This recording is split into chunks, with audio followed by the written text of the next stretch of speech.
Prime Minister May's request and the assurances that she provides us in her letter. We both welcomed the Prime Minister's statement that the withdrawal agreement, which includes a protocol on Ireland and the backstop, is not up for renegotiation, and that the cross-party discussions are focusing on the future relationship.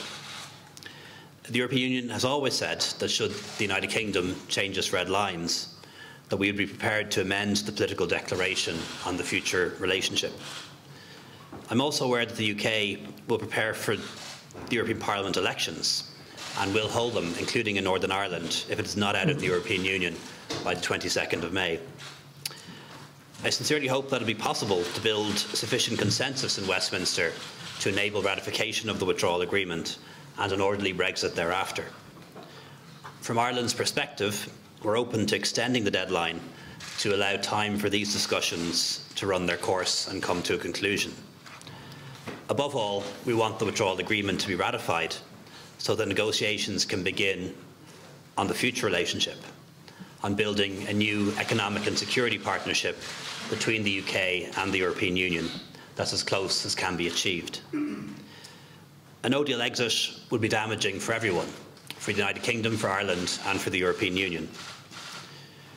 We also exchanged views on the length of a possible extension, and I look forward to discussing this further with my EU counterparts at the European Council on Wednesday. And we'll be speaking to some on the phone today and tomorrow.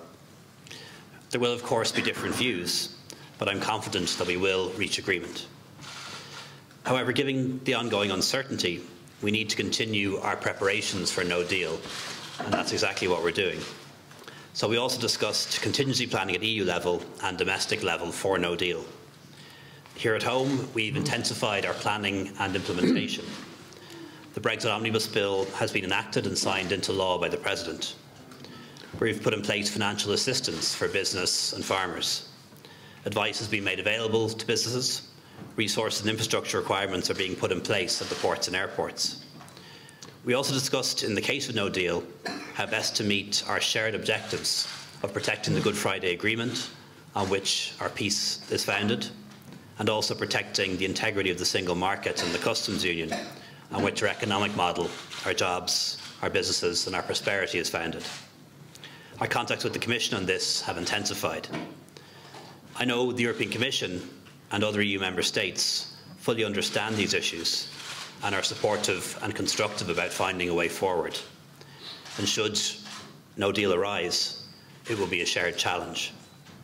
Finally, I want to offer my appreciation once again to Michel and to his team, Sabine and Nina and others, for their solidarity with Ireland throughout the Brexit negotiations, including in this most recent phase. Thank you very much, and I'll ask Michel to say a few words.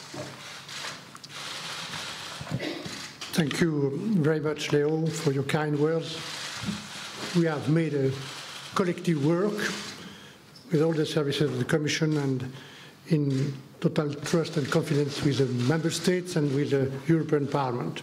So, ladies and gentlemen, accordeux, good afternoon.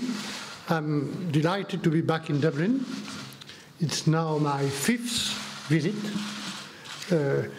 to Ireland as chief negotiator, and I always look forward to coming back. And I'm not mentioning my last visit, where I witnessed firsthand the depth of Irish resilience as demonstrated by your rugby team against France. Today I've, as the Taoiseach has rightly said, good meetings with the Taoiseach, the Taoiseach, Simon Coveney, Ellen McEntee, and Minister Pascal Donnelly. And I want once again to thank you, Leo, to thank your government, your team, to thank the Dáil and the Irish member of the European Parliament also for their trust and for their support all along this extraordinary and very complex negotiation. The aim of our meetings today was first and foremost to take stock of the latest developments in London and to discuss Wednesday's European Council in Brussels as convened by Donald Tusk. As you all know, There are intensive cross-party discussions ongoing in London as we speak. We must and we want to respect the UK's parliamentary debate. The House of Commons is trying to decide how it sees its future relationship with the EU. We all hope that these talks will produce a positive outcome. I've said many times before that we can be much more ambitious in our future relationship with the UK. The political declaration provides for a range of outcomes, including a customs union.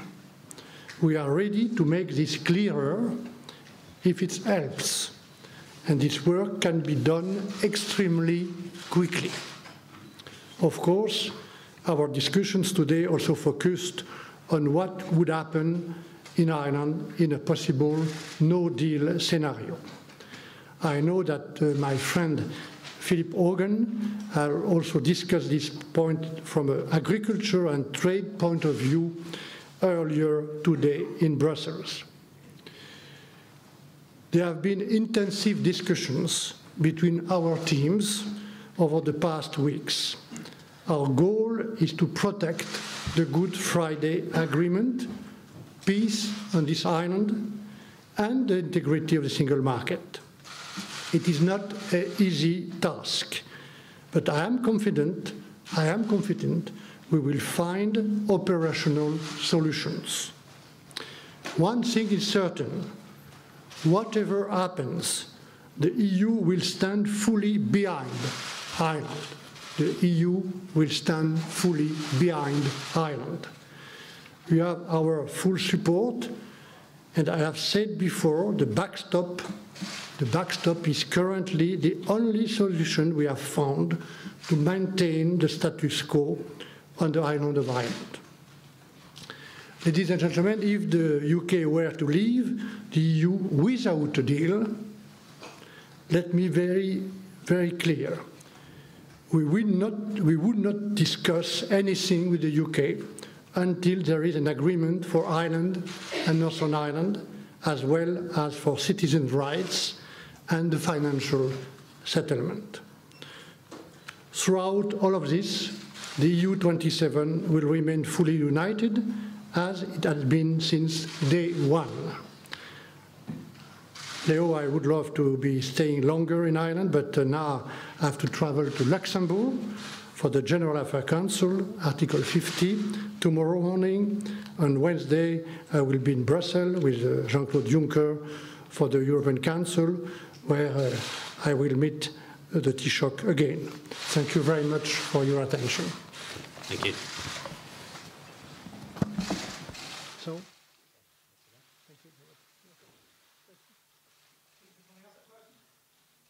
Not today, I'm afraid.